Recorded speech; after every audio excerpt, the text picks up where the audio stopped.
All right, let's talk about mastering your emotions. What if you could actually stop being a puppet to how you feel and instead start using those feelings to your advantage? Well, today, that's exactly what we're going to dive into. So let's just start with this one. Huge idea. Seriously, think about this. What if your feelings, your anger, your joy, your anxiety, what if they aren't just these random storms that happen to you? What if they're actually direct, predictable responses that come from you? You know that one little shift in perspective? That's the key that unlocks, well, pretty much everything else we're going to talk about.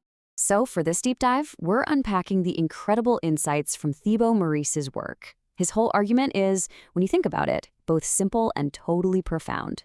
It's this. Most of us were never, ever given an instruction manual for our own minds. So, hey, let's consider this that manual. Okay, so here's our game plan. First up, we're going to look at our emotional default, basically why we feel the way we do without even thinking about it. Then we'll get into the emotion formula, which is a total game changer. After that, we'll open up the emotional toolkit, real practical stuff you can use right away. And we'll wrap it all up by talking about how this isn't just about control, it's about real, lasting growth. All right, let's get right into it. Part 1, the emotional default. See, if you want to change how you feel, you've got to first understand the invisible software that's running in the background of your mind 24/7. So here's the deal. Our brains are kind of caught in this constant battle. You've got your survival brain and what we could call a happy brain. And the survival brain's primary job, it's not to make you happy, nope. It's just to keep you alive. This thing is ancient hardware, and it's absolutely hardwired with what's called a negativity bias. It's always scanning for threats. I mean, think about it. For our ancestors, getting kicked out of the tribe wasn't just awkward, it was a literal death sentence. And that's why today, a single negative comment can totally ruin your day. Your brain is still treating that social threat like a saber-toothed tiger is chasing you. Happiness, on the other hand, that's not the default setting. It's a skill. It takes real conscious effort to cultivate. And who's the main character in this whole internal drama? It's the ego. But hold on, we're not talking about ego in the sense of being arrogant. Meurisse defines it as the story you've built about yourself. You know, it's the I am a person. It's your job title, your past mistakes, your greatest hits, all the beliefs you hold dear. It's the identity you cling to. And here's the crucial part. That ego, it's the lens you see the world through. It's how you interpret everything. And that interpretation, well, that's step 1 in creating every single emotion you ever feel. And that brings us perfectly to our next section. And honestly, this might be the most important part of our whole chat today, the emotion formula. This is the insight that really changes everything. So check this out. Emotions don't just appear out of nowhere. They are built. It's a 3-step process. So step 1, interpretation. An event happens, let's say your boss gives you some critical feedback. You immediately assign a meaning to it, right? Maybe your story is, I'm not good enough for this job. Okay, that's the interpretation. Then comes step 2, identification. This is where you don't just have the thought, you become the thought. It stops being a passing idea and it becomes you.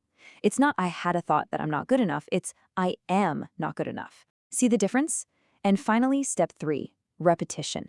You just replay that thought, that story, over and over and over in your head until it hardens into this heavy, lasting feeling, like insecurity or even shame. And this quote really says it all. Negative emotions always result from your interpretation of events. It's not the thing itself that creates the feeling, it's the story you tell yourself about the thing. I mean, think about it. Rain. Is rain bad? Well, if you're having a picnic, it's a disaster, but if you're a farmer in the middle of a drought, it's a miracle. Same event, totally different interpretations, which means totally different emotions. The real power isn't in trying to control the rain, it's in choosing the story you tell yourself about it. Okay, so if we're the ones building our emotions, well, that's actually amazing news, right? Because it means we have the power to build them differently. And that brings us to the really practical part. Let's open up the emotional toolkit and see what's inside. The first, and honestly the fastest tool you have, is your own body. Your physiology has a direct line to your psychology. It's like a lever. I mean, you can't really feel powerful and confident when you're all slumped over staring at your shoes, right? But guess what? The reverse is absolutely true. Just by standing up straight, pulling your shoulders back, opening up your chest, you send an instant signal of confidence straight to your brain. Even just a quick 30-minute walk can totally reset your emotional chemistry. It's a two-way street, folks. Your body and your mind are always talking to each other. And look, this isn't just some feel-good idea. It's backed by some pretty incredible science. There was research by social psychologist Amy Cuddy that found if you hold a high-power pose, think like Superman, hands on your hips, chest out, for just 2 minutes, get this, it can boost testosterone, which is the hormone linked to confidence, by as much as 25%. In 2 minutes. You can literally change your body's chemistry and your emotions just by changing how you stand. All right, tool number 2, your words. The language you use, it's not just describing your reality, it's creating it. Your words are basically instructions you're giving to your own mind. So when you say something like, I'll try to finish that, you're kind of programming yourself for the option of failure. But listen to the difference when you switch that to, I will finish that. You can feel it, right? It creates this sense of certainty, of commitment. When you shift your vocabulary from doubt to confidence, you are literally rewiring your brain's expectations.